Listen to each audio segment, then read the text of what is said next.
Hello lovelies, welcome back to my channel. This week I'm going to be talking to you about 3 fragrances, one of which you guys heard about last time, which was the Jasmina from the scent trunk box that I got. And the other 2, one is a new Creed fragrance, it is Royal Mayfair, and the second is a new line that I've never put my nose to, but it is really interesting and I'll tell you how I came to know about that. Alrighty guys, so let's get into it. The first fragrance I'm going to go into is the Royal Mayfair by Creed. It is a relatively new fragrance. It's been out for about 3 weeks now. It is very rosemary. So I've got a little sample here. We went to the mocktail event put on by Neiman, and they were handing out little mocktails. I think they had like lime, tonic water, rose water, and rosemary, and so they were handing out little fragrances. I tried it on a sample there, but I wanted to just do it again here. I'm just putting it on a little card here. It is just very rosemary. That's really one of the only notes that I noticed. Very dry. You can definitely smell the gin and the rosemary. The notes are British gin, Jamaican lime, and Scottish Highland pine for the top notes. And you can smell the gin, which I really love. I love gin, but I think this is too something. It's definitely not a love. I think the eucalyptus is what's giving it that medicinal kind of tone for me. I can't say that I love it. Definitely doesn't hold anything to Aventus or Virgin Island Water or Royal Oud in my opinion. But it's interesting that they're coming out with a new fragrance, something that's a little woodier, a little bit more natural.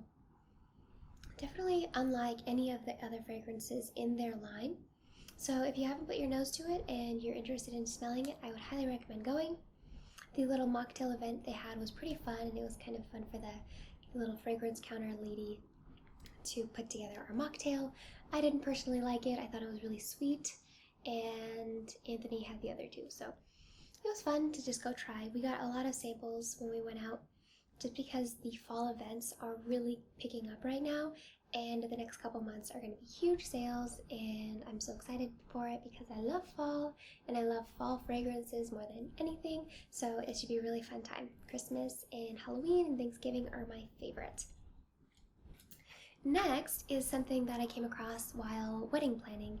As you may know, I am engaged to be married, and I've been doing a lot of planning associated with that. As a result, I am on the website The Not A Lot, and the fragrance that they mentioned as the #1 wedding day fragrance was an Aerin fragrance, an A-E-R-I-N, and I had never heard of that, and I was very interested. I asked Anthony if he had smelled it before, and he said he hadn't.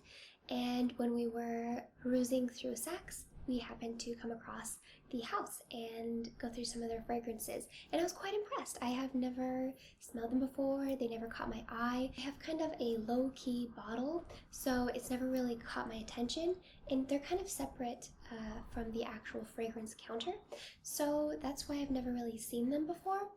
However, I really enjoyed their fragrances.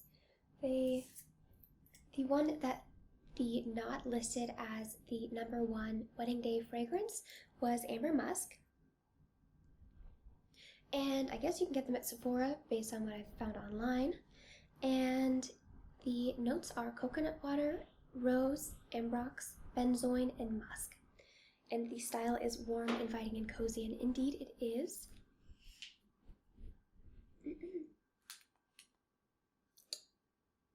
Little fragrance things are never good when they're tiny. It is really warm and inviting. The rose is very subtle, and it's that sweeter, lovely fragrance. I really enjoy it. The coconut water adds that kind of sweetness, I think, also. It is very pleasant, and I'm surprised that I've never heard of this line before. If you have and you enjoy particular fragrances from this line, please let me know. I think this might be a contender. It is very velvety as it is described on its website. And it is very feminine, soft, and sweet. I love it. It is very different and very well put together. So much more developed or defined, like cotton candy scent. Is sweet but not overwhelmingly so, and it just is very well-rounded, wholesome, and put together.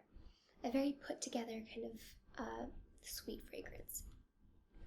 Like the grown-up version of Coach Poppy, I think. Yes, more womanly than Coach Poppy. So that was a very fun fragrance. We were surprised. Both Anthony and I went together, and we were very surprised by this fragrance. There was also another, I think it was a jasmine one, and it was quite good as well. And that reminded me of the other fragrance that I have tried from Scent Trunk, which was the Jasmina, which I said I would try on my skin and let you guys know how it is. So this is my scent of the day. And I have to say I was a bit disappointed.